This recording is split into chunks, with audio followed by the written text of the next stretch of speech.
तर आज मी करते ना इव्हिनिंगचं रुटीन शेअर, कारण ना मी दिवसभर कोणताच शूट घेतला नाही आणि मूडही नव्हता.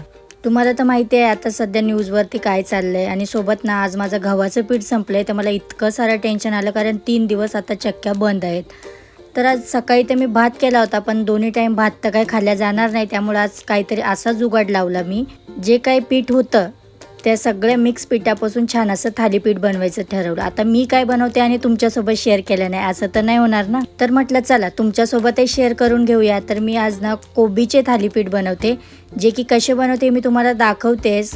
सोबत हे बघा, मी यामध्ये 3 पीठ मिक्स केले. थोडंसं गव्हाचं होतं ते ॲड केले, थोडं बाजरीचं, थोडं चण्याच्या डाळीचं पीठ, लाल तिखटही घातलं आणि थोडीशी हळद टाकली.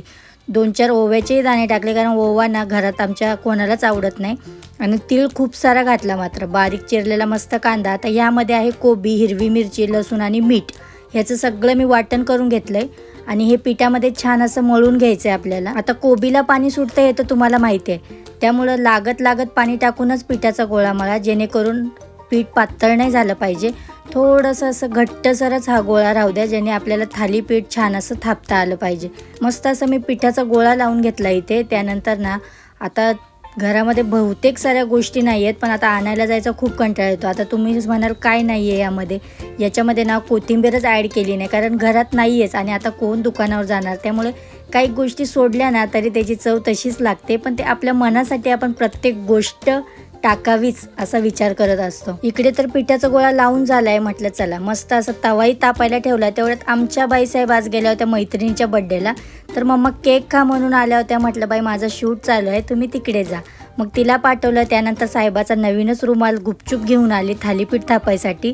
त्यांना जर कळलं ना खूपच बोलणार आहेत, पण मग बघू नंतर. आणि सगळ्यात आधी सुरुवात केली ती म्हणजे मस्त असं थालीपीठ थापायला. आता जितकं सुंदर प्रकारे मी थापते ना, तितक्या सुंदर प्रकारे मला टाकताही आलं पाहिजे, ही मेन प्रोसिजर आहे आपली.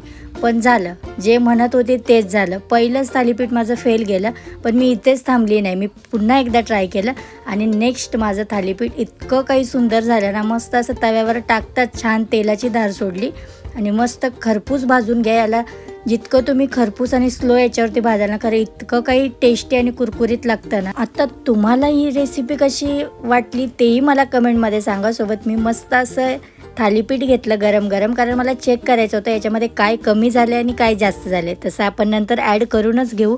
तर म्हटलं पहिले आपण टेस्ट करू, मग बाकीच्यांना खायला देऊ. त्यामुळे मी हे जेव्हा खायला घेतलं, खरं सांगते याची चव इतकी काही सुंदर झाली होती ना. याच्यामध्ये सगळं एकदम परफेक्ट झालं होतं आणि मी हे पहिल्यांदा बनवून सुद्धा खूप छान बनवलं होतं. Bye bye.